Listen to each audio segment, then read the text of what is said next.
Hello दोस्तों, स्थल रूप एवं जीवन अध्याय 3 है कक्षा 6 के लिए। आज के इस वीडियो पाठ में हम पढ़ेंगे स्थल रूप और स्थल रूप में जनजीवन किस तरह से होता है। स्थल रूप अनेक तरह के होते हैं, जैसे पर्वत है, पठार है, मैदान है। तो और सभी जगह के लोगों का रहन-सहन, मौसम, खान-पान, पशु-पक्षी, बनावट सब अलग-अलग है। तो उसी को हम यहाँ पर पढ़ने जा रहे हैं। जैसे पहला स्थल रूप है पर्वत, और उसमें पर्वतीय परिवेश किस तरह का है, वनस्पति कैसी है, पशु पक्षी किस तरह के हैं, वहाँ मौसम किस तरह का रहता है और लोगों का रहन सहन क्या है, चुनौतियाँ किस तरह की हैं, यानी आपदाएँ किस तरह की, वहाँ कठिनाइयाँ किस तरह की हैं। तो ये पर्वतीय स्थल रूप में हम पढ़ेंगे। उसके बाद है पठार, और पठार में भी हम इसी तरह से वहाँ के परिवेश, वहाँ की वनस्पति, वहाँ के पशु पक्षी के संबंध में समझेंगे, और वहाँ जो मौसम है, रहन सहन है, खेती है, आपदाएँ हैं, उसको जानेंगे। और अंतिम आता है मैदान। तो मैदान में भी लोगों के रहन सहन, वहाँ का परिवेश, इस पाठ में हम समझने जा रहे हैं। और एक चीज़ और समझेंगे, वर्षा का क्या रूप है, तो वर्षण किस तरह होता है, इसको भी हम इस पाठ में पढ़ने जा रहे हैं। दोस्तों, मैं हूँ सी.एस. जोशी और आप देख रहे हैं सी.एस. Joshi learning zone.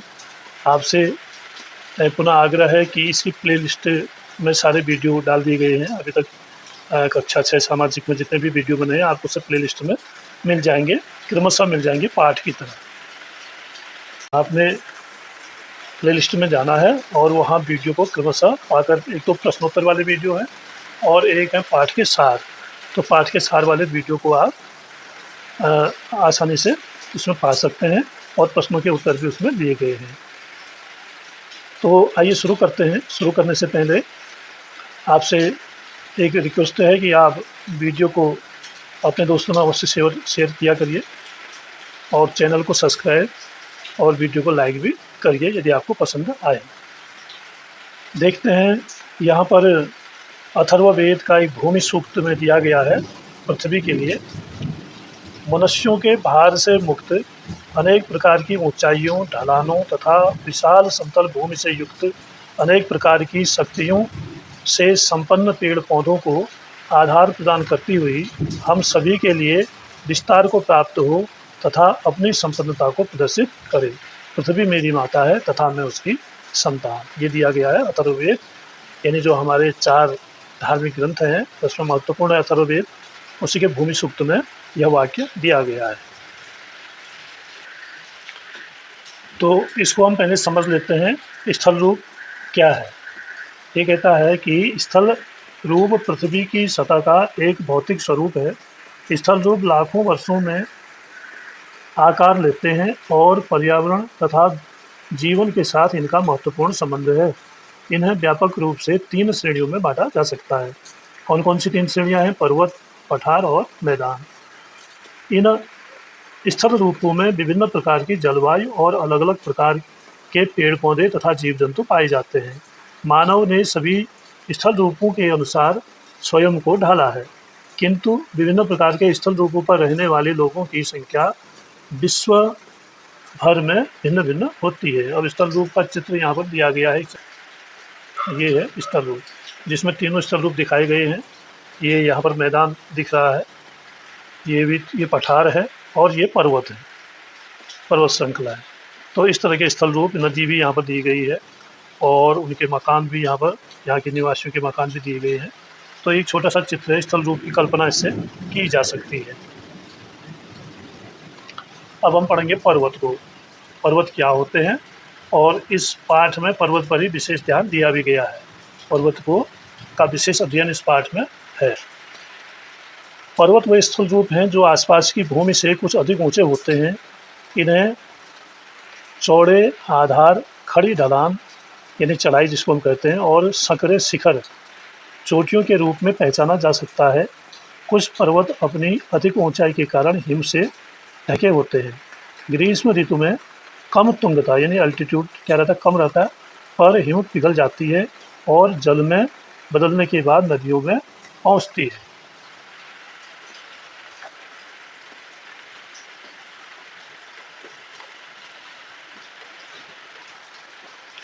बहुत अधिक ऊंचाइयों पर हिम कभी नहीं पिघलती है और ये पर्वत स्थायी रूप से हिम से ढके होते हैं, जिसमें आपको ये बर्फ़ दिख रही है, यहाँ पर देखिए, यहाँ बर्फ़ नहीं पिघलती है, यानी पिघलने से पहले ही इसमें बर्फ़ फिर पड़ जाती है। तो जो अधिक ऊंचाई वाले क्षेत्र होते हैं उनमें बर्फ़ हमेशा बनी रहती है साल भर, और जो कम ऊंचाई वाले क्षेत्र होते हैं उनमें बर्फ़ पिघल जाती है और वो पानी नदी के द्वारा आगे बढ़ता हुआ समुद्र में पहुंचता है।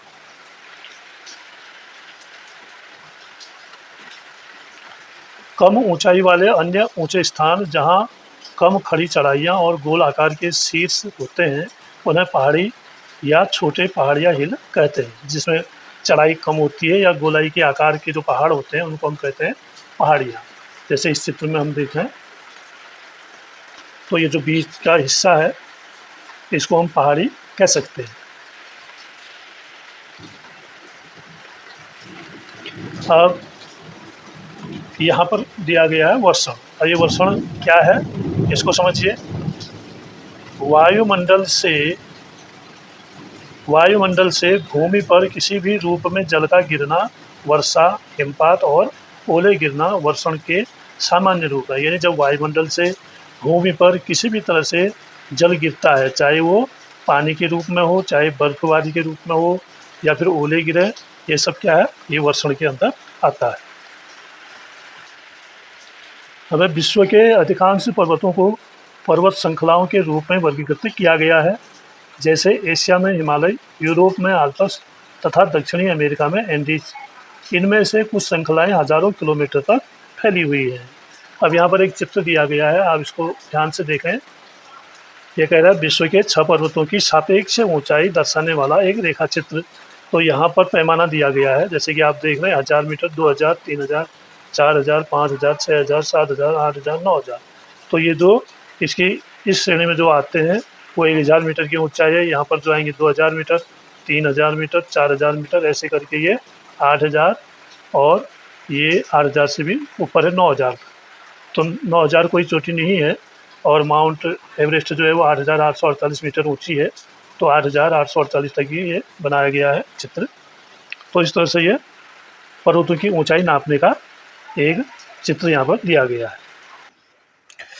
अब हम देखते हैं हिमालय की जो पर्वतीय क्षेत्र है, इसी संदर्भ में पर्वतीय क्षेत्र कैसे होते हैं और कौन कौन से मुख्य पर्वतीय भाग हैं। हिमालय जैसे ऊंचे और नुकीली चोटियों वाले पर्वत अपेक्षाकृत नवीन है, जिसका अर्थ यह है कि पृथ्वी के इतिहास में ये हाल ही में निर्मित, इन जो अभी भी बने हुए हैं, युवा पर्वत हैं, किंतु फिर भी इन्हें बने हुए लाखों वर्ष हो चुके हैं। कुछ छोटे और अधिक गोलाकार पर्वत और पहाड़ियाँ जैसे अरावली श्रृंखला काफ़ी पुरानी है और अपरदन के कारण ये गोल आकार की हो गई है। अपरदन का मतलब मिट्टी का कटाव हो गया।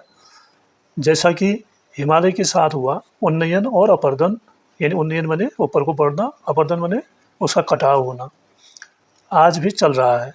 आप इन प्रक्रियाओं को, उनके कारणों के बारे में विज्ञान में और अधिक पढ़ेंगे। यहाँ इतना ही कहा जा सकता है कि विश्व के कुछ पर्वतों जैसे हिमालय की ऊंचाई आज भी बढ़ रही है, यानी हिमालय की ऊंचाई आज भी बढ़ते जा रही है। आज भी हिमालय पर्वत जो है ऊपर को बढ़ रहा है, उसकी लंबाई बढ़ रही है।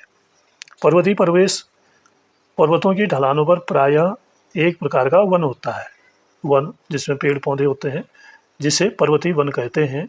और यहाँ शंकुधारी वृक्ष जैसे पाइन, फर, स्प्रूस, देवदार आदि सामान्य रूप से पाए जाते हैं।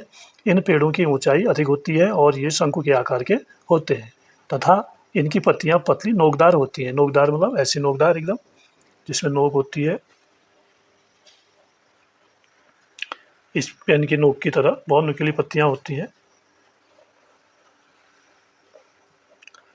इन पेड़ों की ऊंचाई अधिक होती है और ये शंकु के आकार के होते हैं तथा इनकी पत्तियां पतली नोकदार होती हैं। अधिक ऊंचाई पर पेड़ों की जगह घास यानी मांस, जिसको हम काई कहते हैं, और लाइकेन उग आते हैं। अब ये है क्या, इसके बारे में थोड़ा और हमें डिटेल थोड़ा सा समझाने के लिए यहाँ पर दिया गया है। इसको हम देखते हैं पर्वतीय वन। पर्वतीय वन क्या है? पर्वतीय क्षेत्र में उगने वाले वनों का एक प्रकार, उसको हम कहते हैं पर्वतीय वन। विशेष प्रकार के जो पेड़ पौधे होते हैं वो पर्वतीय वन में आएंगे। उसके बाद है मांस। मांस किसे कहते हैं? फूलों और वास्तविक जड़ों से रहित छोटा हरा पौधा या वनस्पति जो बहुधा मखमली आवरण की तरह फैलता है, ये होगा मांस।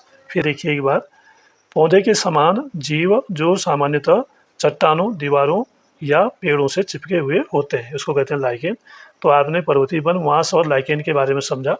तो इसके बाद अब हम देखते हैं पर्वतीय जीव जंतु किस तरह के होते हैं, कौन कौन से जीव जंतु वहाँ पाए जाते हैं। जैसे कि आप यहाँ पर चित्र में देख रहे हैं, ये है पेरेग्रीन फाल्कन, जो पर्वतीय क्षेत्र में पाया जाता है। ऐसे हिमालयी तहर, ये पहाड़ी खरगोश, गोल्डन ईगल और कैनेडियन लिंक्स। फिर आगे याक, ये बोझा ढोने का काम करता है पहाड़ों में। आइबेक्स, ग्रे फॉक्स, और फिर ये है तेंदुआ, और ये है भालू। तो ये जीव जंतु जो है पहाड़ में पशु पाए जाते हैं। आगे बढ़ते हैं। अब हम जानते हैं कि ये जीव जंतु पहाड़ में कैसे रहते हैं, कहाँ रहते हैं, अपना आश्रय किसे बनाते हैं। तो देखिए, पर्वतों में घने वन, बहती नदियाँ, झीलें, घास के मैदान और कंदराएँ यानी गुफाएं अनेक प्रकार के जीवों को आश्रय प्रदान करते हैं। जैसे कि गोल्डन ईगल, सुनहरा गरुड़, पेरेग्रीन फाल्कन, घुमंतुबाज जिसे हम कहते हैं, कैनेडियन लिंक्स, हिम तेंदुआ, आइबेक्स जंगली भेड़, आइबेक्स को जंगली भेड़ कहते हैं हम, हिमालयन तहर, पर्वतीय खरगोश, याक, ग्रे फॉक्स, भालू और बहुत से अन्य प्राणी। तो ये रहते कहाँ हैं? पर्वतों के घने वनों में। कुछ रहते हैं नदियों के किनारे, झीलों के किनारे, घास के मैदानों में, और जो कंदराएँ हैं उनमें ये अपना आश्रय बनाते हैं। इसके बाद हम जानते हैं कि पहाड़ में खेती कैसे होती है, पहाड़ी खेती या कृषि जीवन कैसा है पहाड़ का। तो उसके लिए यहाँ पर आपको एक चित्र दिखाया गया है। इस चित्र में लिखा है नीचे, उत्तर भारत में सीढ़ीदार यानी वेदिका जिसको कहते हैं। अब आपको पूछा जाएगा वेदिका किसे कहते हैं, तो आपको याद रखना, तो पहाड़ी क्षेत्रों में जो सीढ़ीदार खेत बनते हैं उनको कहते हैं वेदिका, वेदिका कृषि। तो यहाँ पर जो आप खेत देख रहे हैं, ये खेत जो है ऊंचाई पर बढ़ते जा रहे हैं, क्योंकि पहाड़ की ढलान को काट के ये खेत बनाए गए हैं, समतल खेत। तो इसमें जो है अगले खेत की ऊंचाई बढ़ रही है। यहाँ से ये बड़ा है, इससे फिर ये बड़ा है, ये बड़ा है, फिर ये बड़ा है, करीब 2-2, 3-3 फीट ऊंचे खेत होते हैं। तो इस तरह से पहाड़ में अगर पानी उपलब्ध है तो यहाँ पर सिंचाई करके धान की रोपाई भी हो सकती है। अगर पानी उपलब्ध है तो नदियों से गूल निकाल करके पानी से सिंचाई की जाती है। तो इस तरह से पहाड़ी खेती की जाती है। यह है कृषि जीवन। यहाँ पर आपको पर्वतीय जीवन के संदर्भ में कुछ बातें बताई गई हैं। पर्वतीय भूभाग सामान्य रूप से खड़े ढलानों के साथ उबड़-खाबड़ या नीचे ऊंचे होते हैं। इसीलिए कुछ ही घाटियों में नियमित रूप से कृषि की जा सकती है। ढलानों पर वेदिका कृषि अर्थात ढलान की भूमि को काटकर सीढ़ीनुमा स्थान पर कृषि करना एक प्रचलित प्रथा है। विश्व भर के अनेक पर्वतीय क्षेत्रों में कृषि की जगह पशुपालन को अधिक महत्व दिया जाता है। पर्यटन पर्वतीय लोगों के लिए आय का महत्वपूर्ण साधन है। पर्वतों की स्वच्छ हवा और मनोरम प्राकृतिक दृश्य सभी पर्यटकों को आकर्षित करते हैं। कुछ पर्यटक पर्वतों पर साहसिक खेलों के लिए भी जाते हैं, जैसे स्कीइंग, हाइकिंग, पर्वतारोहण और पैराग्लाइडिंग। अनेक शताब्दियों से लोग पवित्र स्थलों की यात्रा पर जाने के लिए पर्वतों की यात्राएं करते रहे हैं। परंतु बहुत सारे पर्यटकों के एक साथ आने से पर्वतों के पर्यावरण पर दबाव पड़ता है। प्राय इनमें सही संतुलन बनाए रखना कठिन हो जाता है। तो यहाँ पर भूभाग के बारे में भी आपको समझाया गया है। भौतिक आकृतियों की दृष्टि से भूमि का एक खंड, उसको कहेंगे भूभाग। और घाटी किसे कहेंगे? पहाड़ों के बीच का एक निचला क्षेत्र जिसमें प्रायः नदी अथवा जलधारा बहती है, तो इसको कहेंगे घाटी। अब जो अगला पर्वतीय भूभाग है, यह है पठार।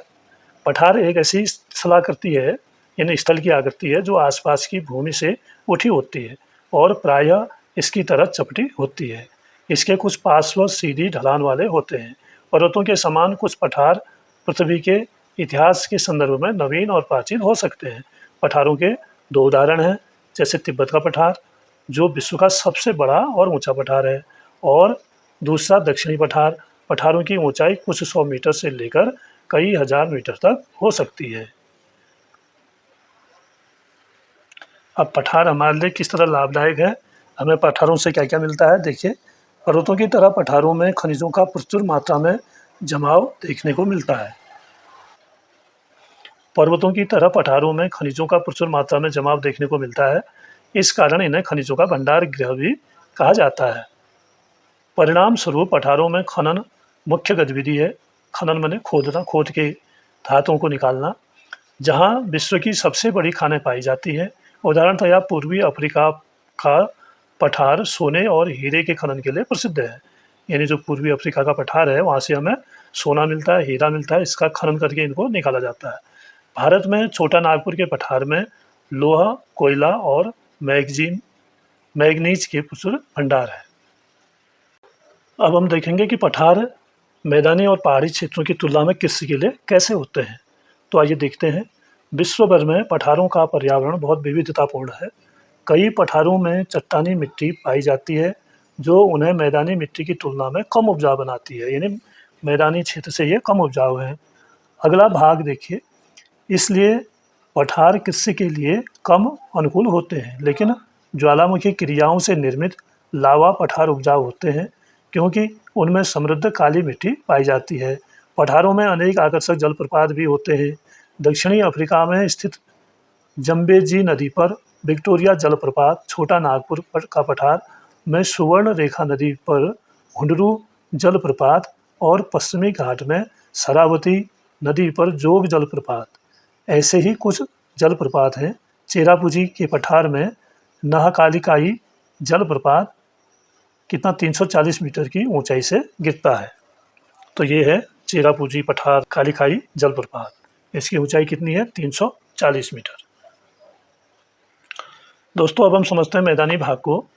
मैदान ऐसी स्थलाकृति होती है जिसका विस्तृत सपाट अथवा हल्का तरंगित धरातल होता है। उसमें कोई ऊंची पहाड़ियां अथवा गहरी घाटियां नहीं पाई जाती हैं।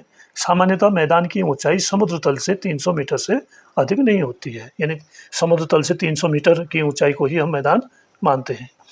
पर्वत श्रृंखलाओं से निकलने वाली नदियों की बाढ़ से निर्मित ये समतल भूमि है। अभी बनती कैसी है? जो पर्वत श्रृंखलाओं के अपरदन से, यानी उसके कटाव से मिट्टी आती है उसकी बाढ़ में, और उस मिट्टी के जमा होने से समतल भूमि बनती है। यहाँ नदियाँ रेत, चट्टानों के कणों और गाद को एकत्र करती है जिन्हें तलछट कहा जाता है, यानी जो तल में जमा हो जाती हैं। नदियाँ इन तलछटों को अपने साथ बहाकर समतल भूमि में लाकर जमा कर देती है और मिट्टी को उपजाऊ बनाती है।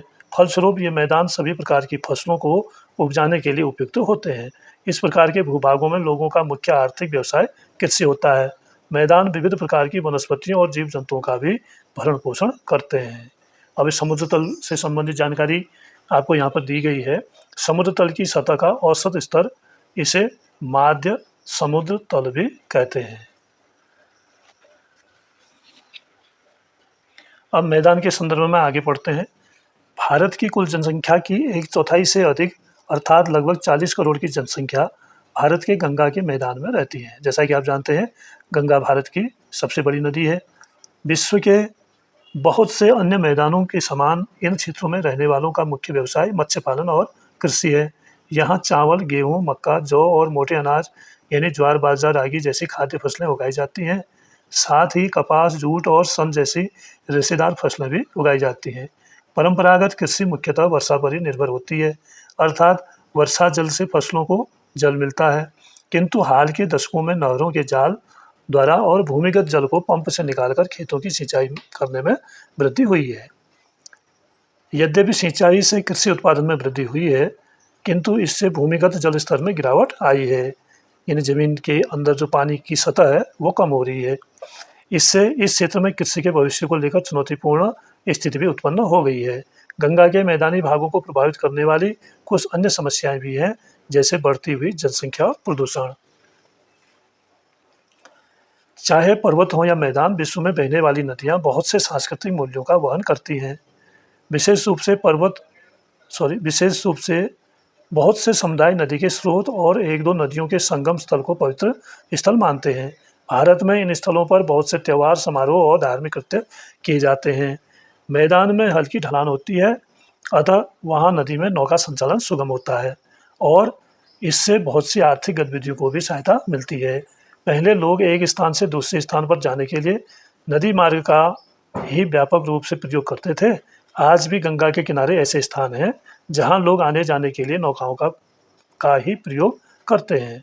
अब यहाँ पर संगम स्थल क्या है, इसको देखिए। 2 या 2 से अधिक नदियों के मिलने का स्थान संगम स्थान है। दोस्तों इस अध्याय में हमने पूरी पृथ्वी के 3 प्रमुख स्थल रूपों के बारे में समझा, परंतु इसका स्वरूप कैसा है, जटिल है और विशेषज्ञ प्राय कुछ और स्थल रूपों के बारे में भी बताते हैं। इनसे एक स्थल रूप मरुस्थल है, यानी मरुस्थल के बारे में जहाँ रेती रेत होती है, जहाँ वर्षा प्राप्त करने वाले मरुस्थल व्यापक तथा दूर तक शुष्कता का फैलाव लिए होते हैं। उनके वनस्पति जगत और प्राणी जगत के विलक्षण होते हैं। कुछ मरुस्थल गर्म होते हैं, जैसे कि अफ्रीका का सहारा मरुस्थल अथवा भारतीय उपमहाद्वीप का उत्तर पश्चिम में स्थित थार का मरुस्थल। कुछ अन्य मरुस्थल ठंडे हैं, जैसे कि एशिया का गोबी मरुस्थल, और कुछ विशेषज्ञ अंटार्कटिका महाद्वीप को भी मरुस्थल मानते हैं। दोस्तों, अब ये पाठ पूरा होता है और ये जो प्रश्न हैं इनके उत्तर हम आपको पहले दूसरे वीडियो पार्ट में करा चुके हैं, तो उसका दूसरा वीडियो पार्ट है और ये सार वाला वीडियो पार्ट है। ये सारे आपको प्लेलिस्ट में मिल जाएंगे। अगर आप प्लेलिस्ट में जाते हैं, वहाँ खोलते हैं, तो आपको जैसे जैसे किताब के पार्ट हैं वैसे वैसे ये वीडियो भी मिल जाएंगे। धन्यवाद आपको, आप वीडियो में बने रहें। आप वीडियो को लाइक करिए, अपने दोस्तों में शेयर करिए और चैनल को सब्सक्राइब अवश्य करिएगा। धन्यवाद।